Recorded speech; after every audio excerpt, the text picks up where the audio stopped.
Hi guys, it's Josh Lloyd here for Betfair Exchange. The NBA season is, a couple of weeks away from kicking back off, and that means we need to reassess where we sit in this league and looking at championship odds, conference finalists, conference championship odds as well, and just having a bit of a survey of the overall surroundings of the NBA season in this 22-team Orlando restart.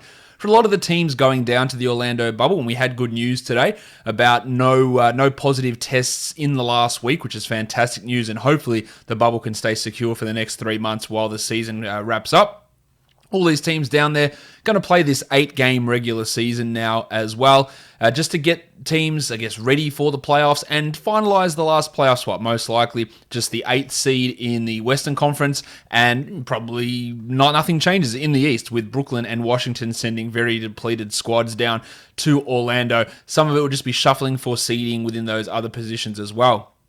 We've had 4 months since an NBA game has taken place. There were plenty of injuries before that, and players who were started to wear down from 4 or 5 months of consistently playing NBA level basketball. So all that stuff sort of goes out the window now because players are refreshed. Yes, some will be rusty when they return to action, but that's what these 8 games are for in Orlando, to get the rust out, act like a mini preseason, especially for the top contenders, the Milwaukee Bucks, the Los Angeles Lakers, the LA Clippers, Boston Celtics, Philadelphia 76ers, Toronto Raptors, all of those teams are up the top, resting their guys and hopefully coming in for some pretty high-level basketball once the playoffs roll around.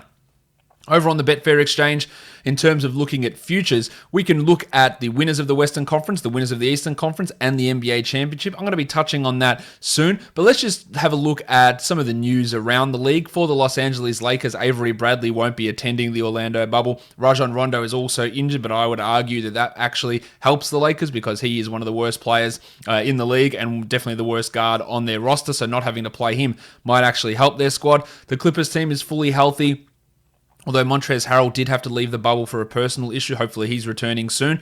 For Milwaukee, both Eric Bledsoe and Pat Connaughton did have coronavirus positive tests. They aren't in the bubble, but once they clear the protocols, they'll be returning down there.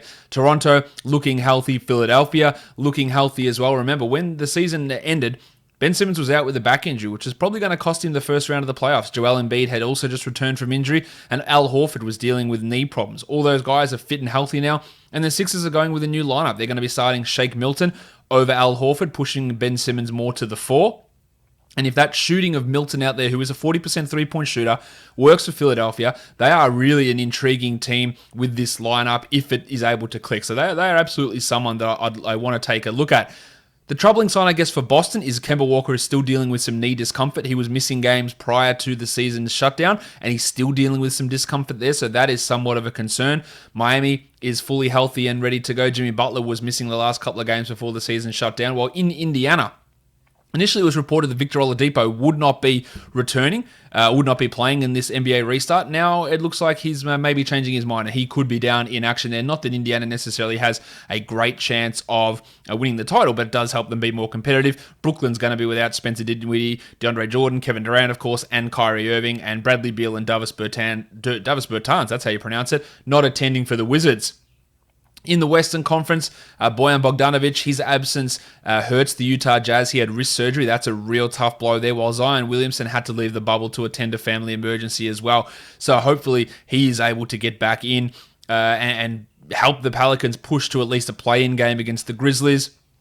Sacramento is another team that's looking to push into the playoffs as well, and they are dealing with an injury now to Marvin Bagley and De'Aaron Fox, while Rashawn Holmes has been punished for breaking quarantine rules. He's on a 10-day self-quarantine at the moment. He'll be ready to go by the time the regular season kicks off. So that's sort of an update of what's been going on across the bubble. So let's have a look at some bets and some championship odds. The current championship odds: Milwaukee sits as a $3.70 favorite on the Betfair Exchange at the moment, with the Lakers coming in second at $3.85. So they are the two clear favorites at this point. So that is, they're the ones we're looking at. They've got the Clippers at $4.20, and then it's a big gap. So there's a top 3 team. So over on Betfair, and then there's a big gap. Houston's at $15.50, the Celtics at $19, the Raptors at $24, the Sixers at $25, and the Heat at $32. Then you go down to the Nuggets at $40, the Mavericks at $55, and the Jazz at $65. I think we can pretty comfortably rule the Jazz out. The Mavericks' best offense in NBA history, could they step it up with a healthy Porzingis and Doncic?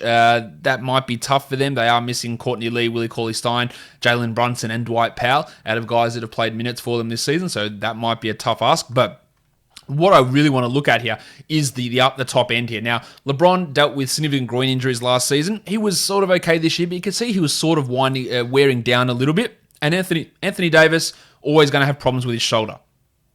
They've had 4 months off to recover here. I think that the 4 months off helps with those injuries. It helps with LeBron's age and fatigue. I don't think it puts the Lakers in a fantastic position. Now, losing Avery Bradley is tough, right? Because he was a part of their rotation, but it's not act like he's all that good. He's not a great shooter. Kentavious Caldwell-Pope is a better player to me. I think Alex Caruso is a better player than what Avery Bradley is. So this just means more minutes for those guys.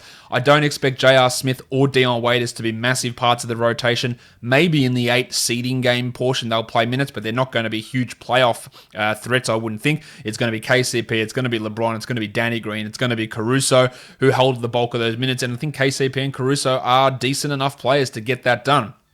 The Clippers, they're looking okay as well. We know that Kawhi's had his knee problem. This isn't going to stop load management for Kawhi because he had 4 months off, but there wouldn't be load management in the playoffs anyway, so they're going to be fine. Paul George is going to be ready to go. Reggie Jackson on this team, Marcus Morris. They just didn't get the benefit of having that last 6 weeks of the season to work those players in, those new guys like Reggie and Marcus into that Clippers lineup, so that puts them at a little bit of a disadvantage here as well. I think overall the biggest beneficiary of this layoff is probably going to be the Lakers out of those 3 favorites.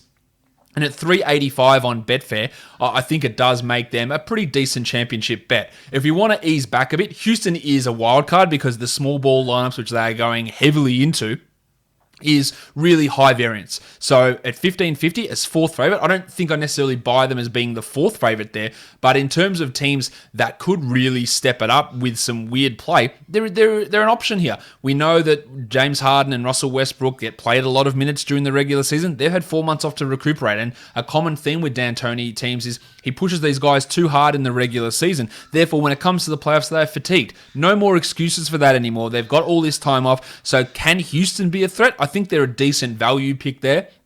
And if I want to look at another value pick, it is the Sixers. At the start of the season, I had the Clippers and the Sixers in the NBA Finals. I probably would have the Bucks and the Lakers at this point, but Philadelphia at $25 with a healthy Ben Simmons, with a changed lineup. Let's see if he actually does shoot threes. I'm not really buying into it, but putting Shake Milton in there, trying to get something cracking, and if this offense can start lighting it up, then that is really an advantage, and they could very easily knock off the Celtics or the Raptors and give the Bucks a bit of a challenge. We saw what they did to Milwaukee on Christmas Day, so there is a possibility there for Philadelphia. So I think there's good value in them at $25. The Rockets at $15.50, and I like the Lakers at $3.85 as well.